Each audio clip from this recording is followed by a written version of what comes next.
If it's fun you desire, it's fun you're going to get at Flat Stick Pub. It doesn't matter what the occasion is, whether it's date night, guys night, ladies night, or large group event, Flat Stick Pub's got you covered. They have 6 great locations across the Pacific Northwest, from Pioneer Square to Kirkland, South Lake Union, Spokane, Bellingham, and Redmond. All locations offer the best pub experience in Washington.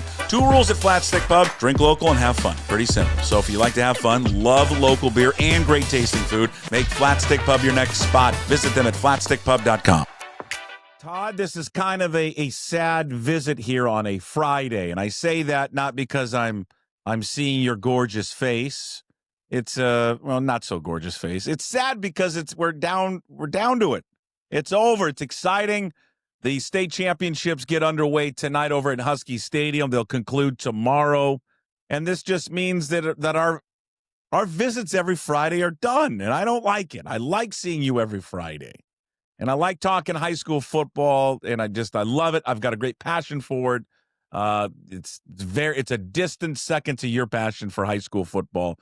But we've made it, and I'm telling you, before we get into the games, I just look at the 4A, 3A, and 2A.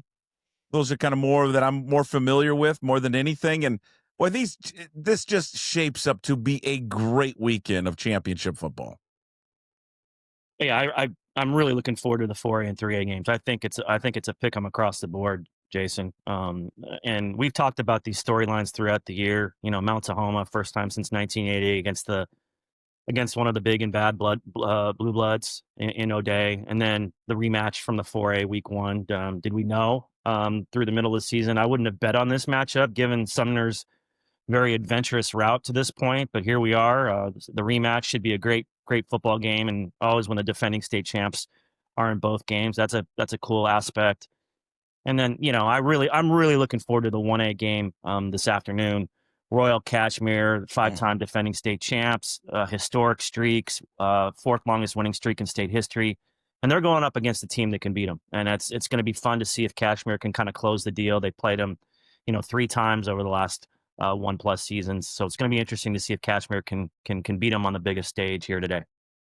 All right, let's get to the 4A championship game. Let's start there. Let's go 4A, 3A, and then we'll get 2A, and then let's touch in on 1A as well. And you kind of just did the right there.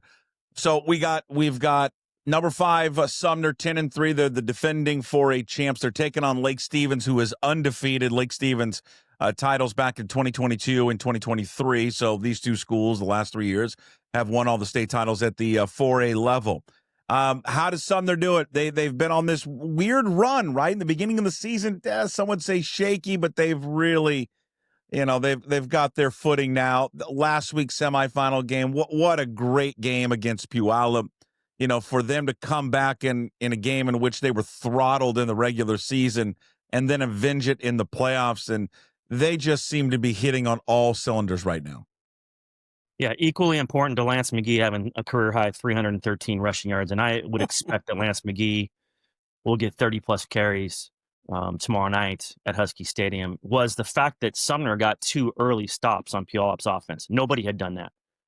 And that enabled the Spartans to drive down the field, grab a 14-0 lead, and then it was a little bit of a seesaw, but Sumner never gave up the lead against Puyallup. That was key. I think they're going to have to do the same thing Saturday night against an equally explosive offense led by Blake Moser, Javion Farrell. It's a fantastic offensive backfield, probably the best offensive backfield in the state of Washington if you throw in the speed and their ability to take off and make big plays in the run game.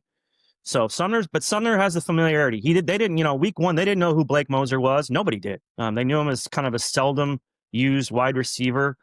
Taking over his first start, a lot like the Puyallup game when they didn't know who Noah Smith was. So now they have some familiarity with what Blake Moser does, but both these teams are way better than week 1, and I think we probably should have expected that, including Blake Moser. He's really developed as a passer. He's got arm strength. I mean, we've talked about it. He throws in the mid-90s in baseball. He hasn't lost a game since like the 5th grade or 4th grade, so he has some winning pedigree. So, I mean, Sumner's got its hands full, but at least the Spartans know what they're in for the second time around. And Lake Stevens knows what it's in for the second time around. They're going to get a large dosage of Lance McGee, a much larger dosage than the first time. So I was listening to your midweek podcast, and by the way, I should say Todd Milles, Varsity Law News. I did a terrible job of not doing a proper introduction. VarsityLawNews.com is the website. Todd doing fantastic work over there. So is Lauren, and they've just been covering high school sports, and will be covering high school sports as good or better than anyone in this region, in this state. Also, the Varsity Law News podcast, you can listen to it. It's up on YouTube. It's on all podcast platforms, Apple and Spotify. I was walking the dogs this week there on, I think it was on Thursday, and I was listening to the midweek podcast with yourself, Eric Curley, Matt Evans, and Brandon Huffman from 24/7 Sports. And you guys got into an interesting conversation about in the discussion with Lance McGee. For people who don't know, Lance McGee was a transfer coming over there from, I believe, Yakima. And when he was over there, he was primarily, or maybe it was the Tri-Cities, I can't remember exactly where it was, but he was a linebacker. And then he came over, play running back here for Sumner. I mean, what's that transition been like for him? Because you look at him and you look at his stats as being a running back. He's got over 2,000 yards. I mean, it's like he's a natural running back. Yeah, Keith Ross, the day he stepped on the Sumner campus, Coach Keith Ross saw him as a running back. Now, he was almost 240 pounds when he stepped on, when he joined the team for off-season activities. He'd been kind of touring all the college campuses. At that point, he was committed to Oregon State as a linebacker. He could have easily just said, I'm going to play at 240 and be a thumper at linebacker and maybe handle the ball 10, 12 times. But Keith Ross was really adamant about him playing running back, something that Lance initially went along with, but didn't really want to. I mean, he'd come off a pretty serious knee injury at Davis of Yakima. So I don't think he was keen on the idea of being a workhorse running back, but I think the fact that he got in better shape and he was having success, and then obviously the coaching change at Oregon State and that commitment, he decommitted from the Oregon State, but then all of a sudden he started getting some attention as a running back. I think the more the success he had and the more notoriety he was getting over here, I think the more he liked it. I mean, he's become their full-time workhorse running back. There's a chance he might play some linebacker, but he hasn't played very much linebacker. And I think as the season's gone on, he's sort of embraced that.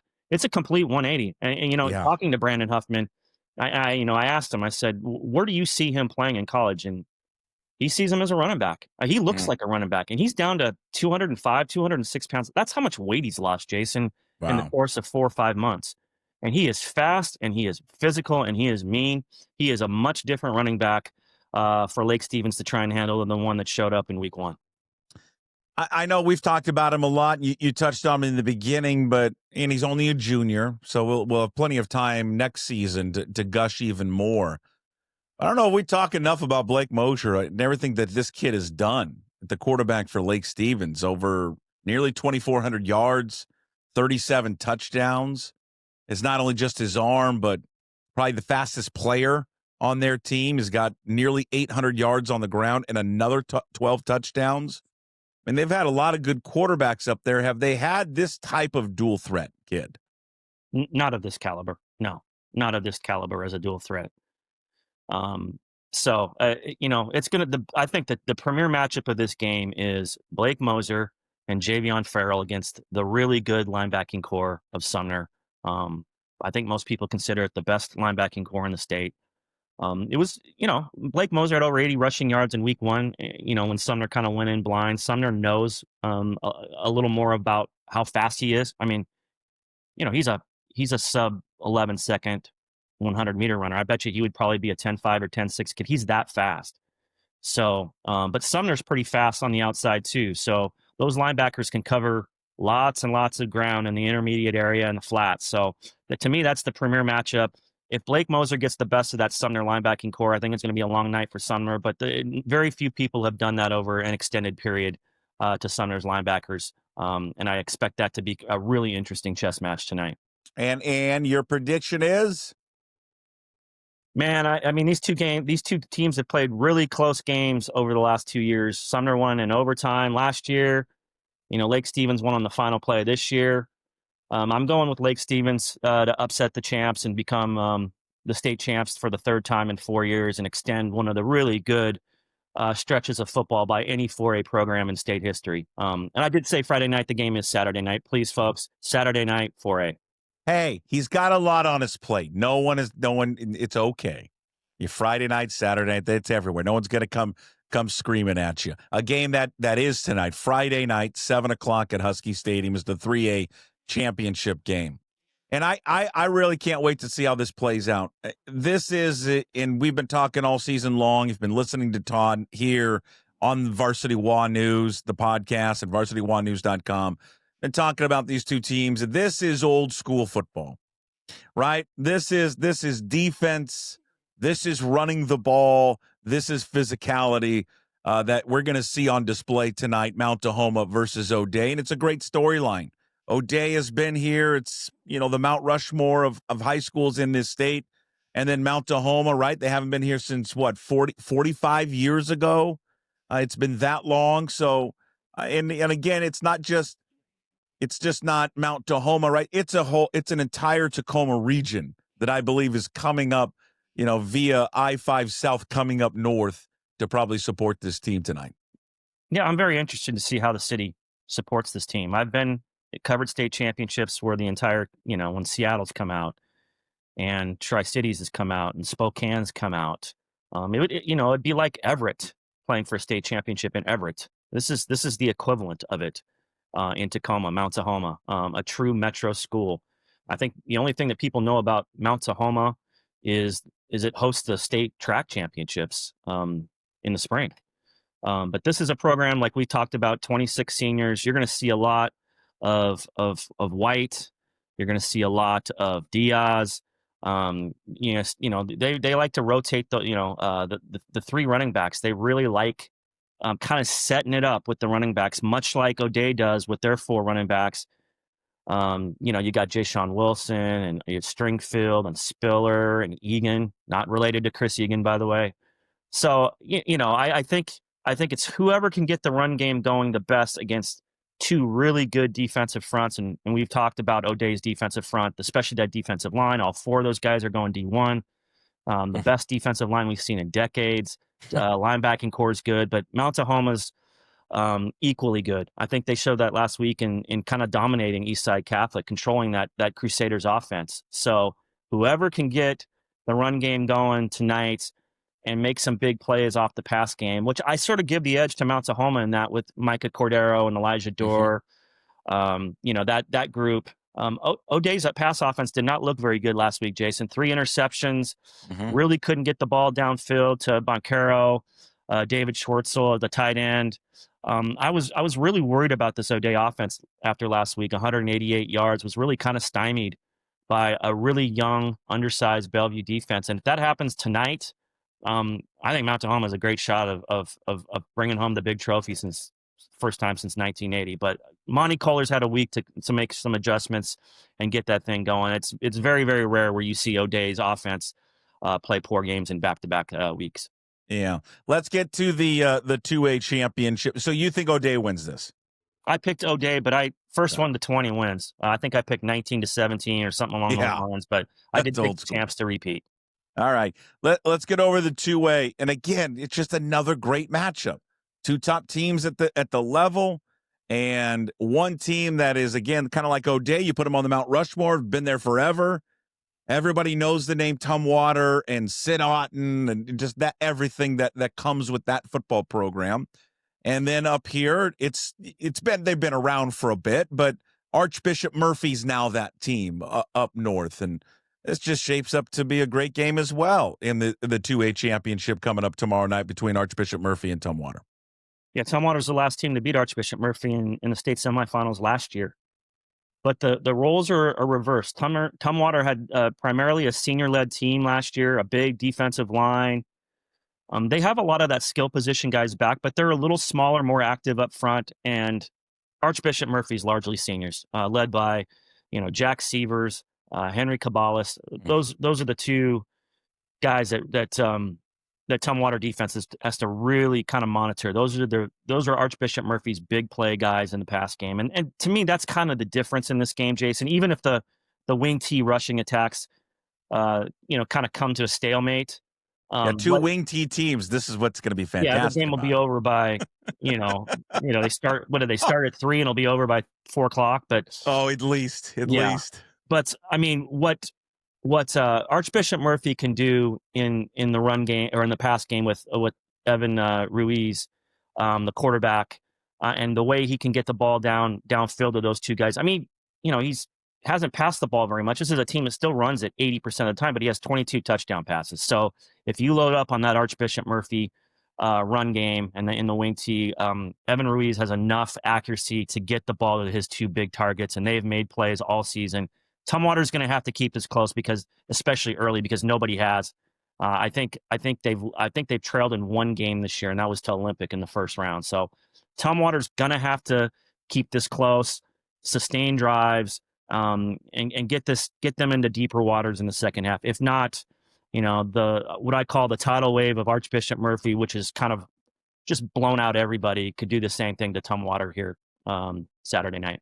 And we've talked about it before, and Archbishop Murphy, if we put him in 3A, we put him in 4A, they may very well be in one of these championship games at those upper levels. And you say, well, how would they do that? They might have the best collection, at least of D1 talent, of any of these teams. I mean, they got 3 kids when you look at it, and you mentioned them, but Henry Gabalis going to Arizona, Jack Severs, the tight end, going to Wisconsin, Hakeem Smalls going to Boise State. I mean, not a lot of programs in this state that can boast the 3 players like that all going to Division I schools, and good programs too. I mean, really, really good programs and good conferences. So it's going to be a hell of a game to see those 2 teams square off and see if Archbishop Murphy can get the win and see if Tumwater can pull off the upset. All right, let's go to the final game we'll preview. And again, it's another 1-2 matchup. And it's the matchup that probably everybody wanted to see again. And it takes place tonight. Number 1, Royal against number 2, Cashmere. How do you think this one plays out? Well, first of all, Eastern Washington gets to finally celebrate and cheer on a game this weekend. No, I mean, these have probably been the 2 premier programs in Eastern Washington this year. Like we've talked about before on the podcast, I've gone over. Lauren and I went over and watched the first game. We were that intrigued by Cashmere Royal, the 2 premier programs in 1A. It went to overtime. Cashmere led for much of the game. Really good run defense. Gray Jacobson, Prim Fox, 2 college-type players. Really aggressive defense. They've shut down every run game that they've incurred. But the one thing that Royal was able to do was get enough runs with Dax Jenks in the second half to kind of loosen things up for first-year quarterback Grant Wardner to make some plays. Got it to overtime, and the Knights got the touchdown in overtime to keep that winning streak going. It's the 4th longest winning streak, like I said, in state history. They've won, I think, 21 consecutive WIA playoff games.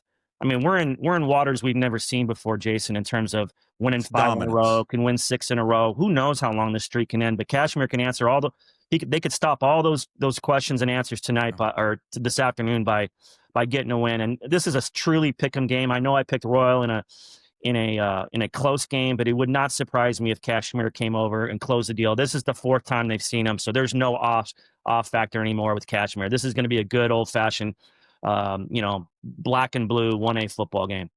Love it. Yeah, Cashmere last state title, the 1A, was back in 2008, another title in 1984. And Todd just alluded to this, but this is the run that Royal is on right now. Titles in 96, 2000, 2004, 5, 2007, 2015, 16, 17, 2019, 2021, 22, 23, and 24. That is remarkable for a little town that I drive by on a lot of Saturdays headed to Pullman. And you see, there's Royal and by Royal. High Royal by Royal. I mean, that's how fast it is when you go by. Well, enjoy it.